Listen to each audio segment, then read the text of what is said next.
Salam, xoş gördük. Dil barədə mövzumuzu davam edirik. Dil barədə verilən ən məşhur sual bundan ibarətdir. Hansı dil daha zəngindir? Başlanğıcda mən qeyd edim ki, bu sualın özü çox məntiqsizdir və üzərində dayanılmamalı bir məsələdir. Və ona görə də heç bir dil mütəxəssisləri bunun üzərində dayanmırlar, çünki məsələyə ciddi yanaşmırlar. Səbəbini də çəkəcəyim misallarda qeyd edəcəm.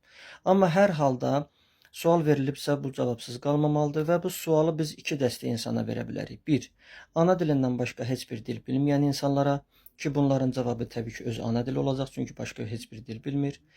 İkinci dəstə isə öz ana dili ilə yanaşı 2-3 daha çox dil bilən insanlara ki, dünya əhalisinin ümumiyyətlə 55%-ni Beylinqlər təşkil edir. Yəni iki dilli insanlar.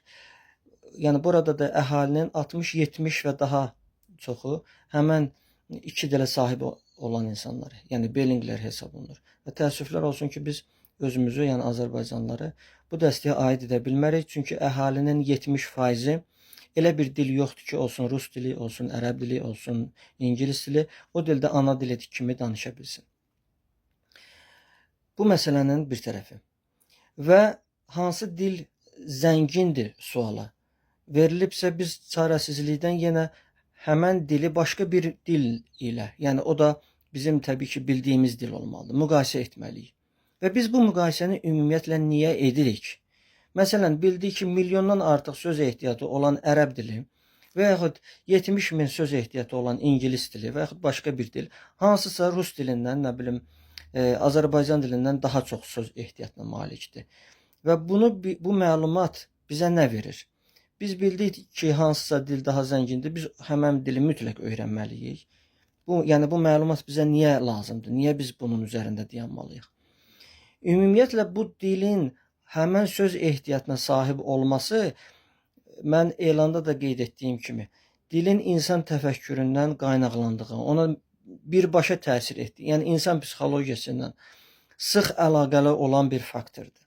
Yəni bunun üzərində dayanmaq lazımdır ki, niyə görə bu dilin daşıyıcıları bu qədər söz ehtiyatına sahibdirlər?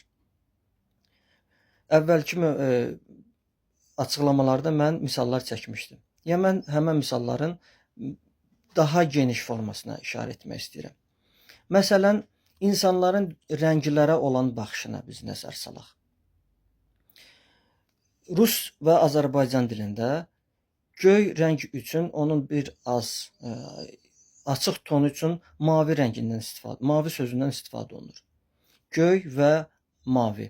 Rus dilində sini və qalboy sözləri istifadə olunur. Amma daha çox söz ehtiyatına sahib olan ingilis dilində blue mavini də əvəz edir, göyü də əvəz edir. Yəni bir ingilis üçün heç bir fərqi yoxdur. Göy desin və yaxud mavi desin. Yəni bu formada biz görürük. Hətta biz Azərbaycan dilində belə göy rəng üçün bəzən yaşıl rəng üçün göy istifadə edirik. Məsələn, görürük ki, bu yaşıldır, amma məsələn göyərti üçün. Faktiki olaraq o yaşıl rəngdədir. Amma biz onu göy sözündən istifadə edirik. Bu bizim psixologiyamızda yatan bir hər nədirsə onu üzərə çıxartmaq lazımdır ki, biz Azərbaycanlılar yaşıl gördüyümüz halda ona niyə biz göy deyirik? Bu başqa bir məsələ, məqam. Və yaxud bir ingilis bizim qəhvəyi dediyimiz bir rəngə brown deyir. Yəni bir insanın görünüşündə bunu müşahidə edə bilir. Məsələn, insanın baş tükü üçün də brown istifadə edəcək, gözü üçün də istifadə edəcək və qəhvəyi rəngdə ayaqqabı üçün də hamısı üçün brown istifadə edəcək. Amma rus dilinə biz nəzər salırıq. Gözün qəhvəyi rəngdə olan gözlər üçün rus dilində kariye glaza sözündən istifadə olunur. Saç üçün kaştanovi, ayaqqabı üçün koriknevi.